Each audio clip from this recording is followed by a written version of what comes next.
স্মরণ করিয়ে দিতে চাই যুবদলের ভাইদেরকে। কেন স্মরণ করিয়ে দিতে চাই? আমার বক্তব্য যাদের জন্য প্রযোজ্য তারা অনুধাবন করবেন। বিগত 16 বছর যাবৎ আমাদের নেতা তারেক রহমানের নেতৃত্বে আমরা ফ্যাসিবাদ বিরোধী আন্দোলনের রাজপথে ছিলাম। আমাদের একটি লক্ষ্য ছিল বাংলাদেশের মানুষের হারানো গণতন্ত্র ফিরিয়ে আনা, অর্থাৎ বাংলাদেশের মানুষের জন্য ভোটের অধিকার, বাংলাদেশের মানুষের জন্য আইনের অধিকার, বাংলাদেশের মানুষের জন্য মানবাধিকার নিশ্চিত করা। আমাদের লক্ষ্য ছিল গণমাধ্যমের বন্ধুদের লেখবার এবং বলবার স্বাধীনতা নিশ্চিত করা। আমাদের লক্ষ্য ছিল স্বাভাবিক মৃত্যুর গ্যারান্টি নিশ্চিত করা। আমরা তার জন্য দীর্ঘ লড়াই করেছি। এই লড়াই করতে যে এই যশোর জেলায় আমাদের 55 জন সূর্য সৈনিক জীবন দিয়েছে, যার মধ্যে যুবদলের এক ঝাঁক নেতৃত্ব রয়েছেন শহীদ আফতার ফারুক, শহীদ আশিকুর রহমান আকুল, শহীদ ফেরদৌস হোসেন, শহীদ বদিউজ্জামান ধনী, শহীদ মাসুদের মতো অনেকে।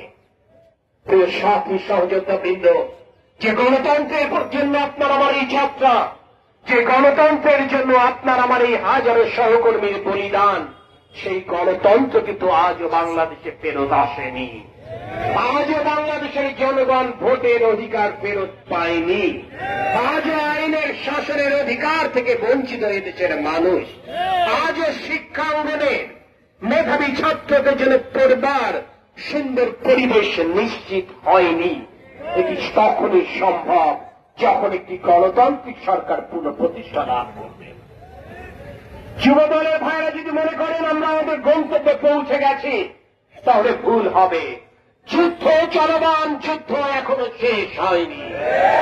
এই যুদ্ধের একটি ধাপ মাত্র অতিক্রম করেছি, সেটি হচ্ছে শেখ হাসিনাকে বাংলাদেশ ছাড়া করেছি। কিন্তু বাংলাদেশের জনগণের এই হারানো গণতন্ত্র এখনো ফেরত আনতে পারিনি। তাই আজকের এই সমাবেশ থেকে, আজকের এই মিছিল থেকে আমরা তাকে নতুন করে শপথ নিতে হবে, যতদিন পর্যন্ত না আমাদের বাংলাদেশের 18 কোটি জনতার জন্য গণতান্ত্রিক অধিকার আমরা সমুন্নত না করতে পারব, ততদিন পর্যন্ত তারেক রহমানের নেতৃত্বে এই লড়াই আমরা জারি রাখব। এই লড়াই শুধু রাজপথে নয়, এই লড়াই সমাজের প্রতিটি অংশে ছড়িয়ে দিতে হবে। বাংলাদেশের জনগণকে একতাবদ্ধ করতে হবে।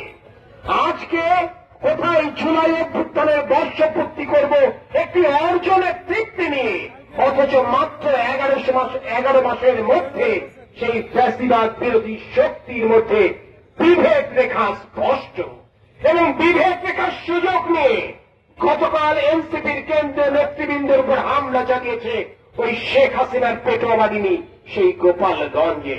প্রিয় সাথী সহযোদ্ধাবৃন্দ, মনে রাখতে হবে ফ্যাসিবাদের দোষরা আজও সমাজের সর্বস্তরে বর্তমান। যদি আপনি আমি সতর্ক না হই, এই কালনাগী সাপ সুযোগ পেলেই আবার ছবল দেবে। আমি সকলকে সতর্ক হবার আহ্বান জানাচ্ছি যে একতাবদ্ধ হয়ে আপনি আমি সম্মিলিত প্রচেষ্টায় বাংলাদেশের জনগণকে সাথে নিয়ে হাসিনাকে বাংলাদেশ ছাড়া করেছিনি, সেই একইভাবে ঐক্যবদ্ধ প্রচেষ্টায় বাংলাদেশের জনগণের জন্য ভোটের অধিকার নিশ্চিত করতে হবে। এবং সেই লড়াইয়ে দীর্ঘ 16 বছরের ফ্যাসিবাদ বিরোধী আন্দোলনে যুবদল যেভাবে সামনের কাতারে ছিল, আমরা বিশ্বাস করতে চাই জনগণের ভোটাধিকার নিশ্চিতের সেই বাকি পথটুকুতেও যুবদলই আমাদের পথ দেখাবেন।